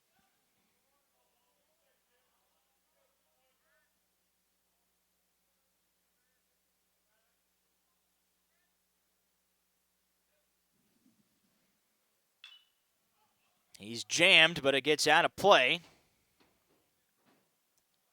Jammer Strickland is on deck. He's 0 for 2, but Strickland has really plugged the ball hard today on a couple of occasions. 2 flyouts. With Hunter Parker in the hole for the Bucks, who are down to their last 6 outs. And I believe if this would stay on course, it could be the lowest hit total for ETSU in a single game, also matching their lowest offensive output in a game of 1. And ironically, that other 1-run game was against Western Michigan here in Thomas Stadium, where the Bucks have feasted on opposing pitching. We saw that in effect yesterday, as Longley connects, but will barely escape the infield for the shortstop trick. And there's 1 away. The Bucks with double-digit runs and hits in Game 1, and then ended up scoring over 20 runs. The lineup was just immaculate. You had Chris Cook 5 for 9, a home run. Christian Bailey was 4 for 8 yesterday. Owenby and Smith with 3 hits. Aaron Mayer added a home run, but today, none of that as Jammer Strickland bats. And checks his swing on another swooping breaking pitch to go down 0-1, and Hallman has thrown the slider, changeup, and fastball for strikes to lead off counts. He's been spotting up wherever he wants to.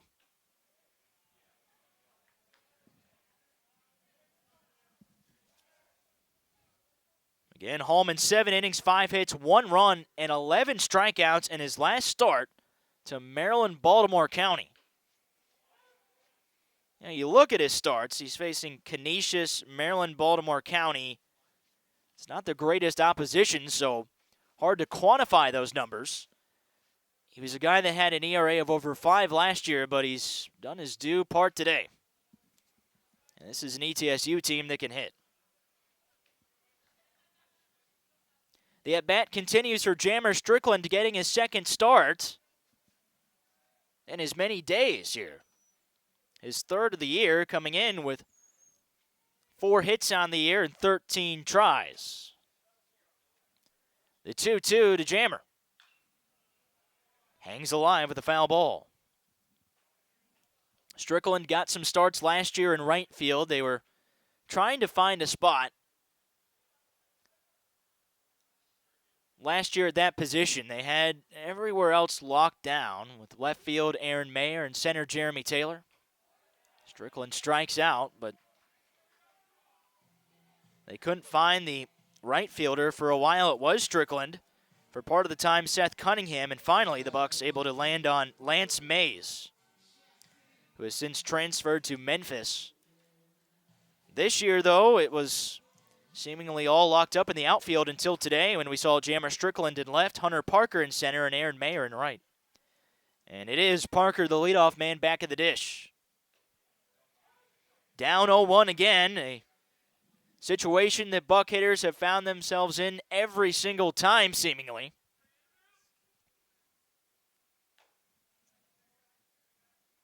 Parker, 3 straight games as the leadoff man, and it hasn't really worked out that well for him. He's 1 for 10. Formerly the 9-hole hitter, the so-called double leadoff man. And who knows, maybe Coach Skoll will go back to Chris Cook at the top of the order where he was hitting 600, and Parker back at the 9 slot where he was hitting over 500 on the year, starting every game. He's down to, 451. Still leading the Bucks, and one of the leaders in the Southern Conference has been a huge delight for this lineup. A junior college transfer out of Chattanooga State, a speedster in the outfield defensively, a lot of prowess, and at the plate has shown discipline, but a tough day so far, 0 for 2 with a walk. And he's down 1-2 to Hallman with 2 outs. And he strikes out. Holman has been nasty. His 4th K of the afternoon, 8 innings strong for him, and that might be it. As his teammates to greet him in the dugout. It's 5-1 Gardner Webb. 8 innings in the books from Johnson City on the Buccaneer Sports Network.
First pitch from Peyton Taylor is a strike one as he looks to finish out the game for the Bucs. Well, hopefully not.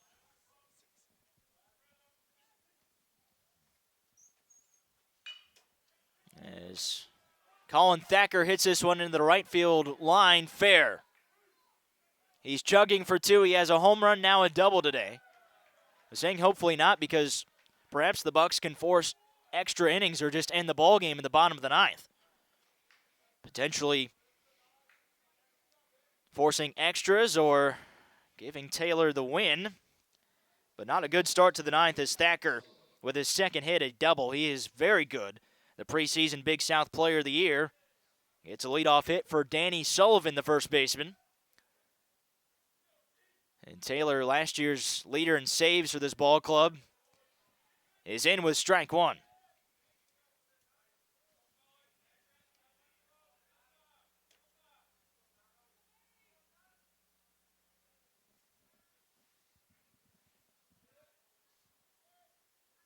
Taylor's been pretty good with the exception of one outing last Sunday versus Florida A&M in which the Rattlers scored 9 runs in the bottom of the 9th to tie the game and eventually winning the game in the series in extras.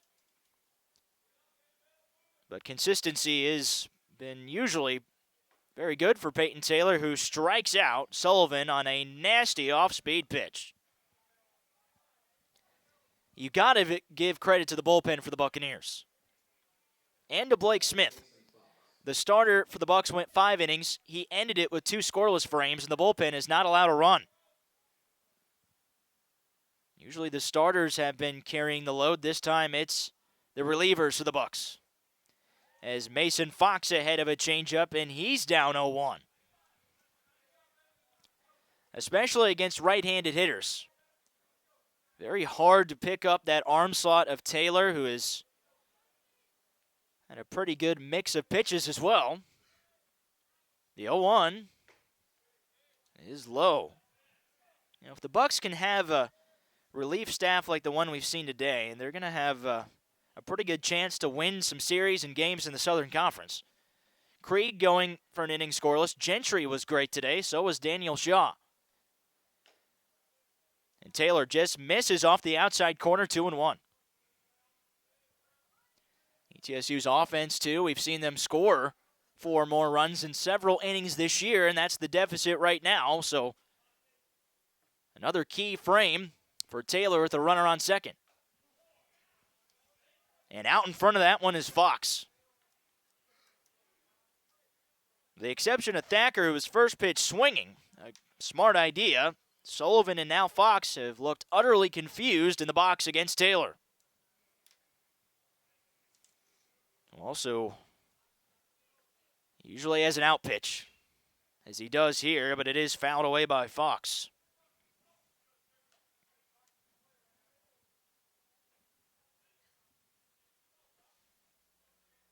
Buccaneers with Radford up next on Tuesday. Again, we'll have the broadcast right here on the Buccaneer Sports Network YouTube channel at 6:30. And the Bucs hit the road at UNC Asheville the following day, March 15th. That's a Wednesday. Before embarking on 2 3-game sets. As Fox strikes out Taylor with his 3rd strikeout of the afternoon. And just an inning and a third of work so far, looking to round out the top of the 9th. The Bucs play those 3-game sets March 17 through 19 at Miami, Ohio, and at Mercer the 24th through March 26. A swing and a miss from Kaysmeyer, and the trend continues for Peyton Taylor. Bucs went down 5-0. They scored 1 run, set up by a triple from Christian Bailey in the 7th. Now a battle of the pitching. Blooper to left field. No problem for Jammer Strickland. Excellent work out of the bullpen for Peyton Taylor. Can the Bucs come back in the bottom of the 9th? We'll find out next on the Buccaneer Sports Network.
Chris Cook and the Bucs trying to come back here in the bottom of the 9th. Trying to finish out his first complete game of the season, possibly his career. Is Bradley Hallman. Pitch number 96 is a strike on the outside corner. Cook 0 for 3. Owen B on deck 0 for 3, and Aaron Mayer in the hole 0 for 3. The best hitters in the lineup for ETSU. But let me tell you, this game is not over. The Bucs have scored 4 runs or more on numerous occasions. They have a dynamic offense with their best hitters at the plate right now. 5-1 Bulldogs. Cook a high chopper to third. Going to be a tough play. Simmons bare hands to first. And the senior gets it done. Wow. Chris Cook was dead red for an infield hit. And Matt Simmons, on a cold, blustery day, grabbed it with his bare hand and finished off Chris Cook for the first out of the inning. 8 1/3 innings pitched for Bradley Hallman, now Hagan Owenby. And a breaking ball sifts over the outer edge. He's been able to throw strikes the entire time. He's been able to get out hitters with all of his pitches. 4 strikeouts and only 3 hits allowed. Working on a fine start to his season. The Bucs power hitter and home run leader from last year, Hagan Owenby. Takes a strike on the inner half, 1-2. Owenby coming into the game, a .328 hitter. A couple homers and 13 driven in for the first-team All-SoCon member. Behind 1-2, Hallman working out of the windup.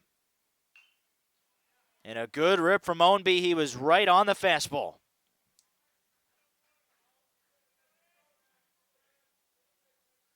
Team leading 12 walks for Hagen this year. Pitchers have really responded to him differently after his dynamic 2016 campaign. High roller to third. And Simmons, looks like his spike got caught, and he wasn't able to make the throw to first. And an infield hit for Hagen Ownby. Not sure what happened with Simmons, but he couldn't make the throw to third after an unbelievable play to start the inning. So the Bucks take what they can get. An infield base hit. Down 4 with Aaron Mayer at the plate. Home run power socked his first round tripper of the year and his last at bat.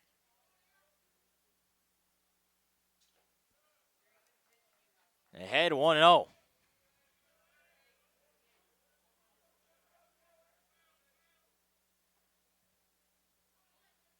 Aaron Mayer, the junior out of Brentwood, Tennessee. He's got a line drive base hit to center. Ownby moves to second, and the Bucks have something cooking here in the 9th. The first time in this game they've had back-to-back base hits.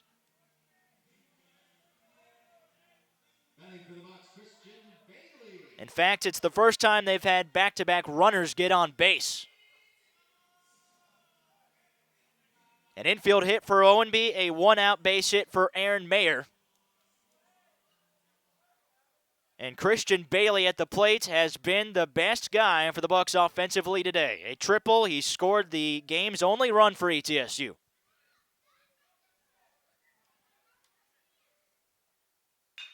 On the ground, trick to second. And Thacker finishes off the 6-4-3 double play. A complete game for Bradley Hallman ends this series. And Gardner Webb defeats the Buccaneers by a score of 5-1. A season-low 1-run, 5-hit output for the Buccaneers. And the 5 runs scored before the 4th inning for Gardner Webb takes care of business. The Buccaneers still win the series. Their 4th of the year. They take 2 of 3 from the Runnin' Bulldogs. Means our next broadcast will be this upcoming Tuesday, March 14th. A home game against another Big South foe, Radford. First pitch of 6:30, and we'll have it right here on the Buccaneers Sports Network YouTube page. Bradley Hallman throws a complete game for Gardner Webb against the Bucks, who are now 9-6 on the year. Gardner Webb advances to 6-11. This has been a broadcast of ETSU Baseball. I've been Parker Schwartz on the Buccaneers Sports Network.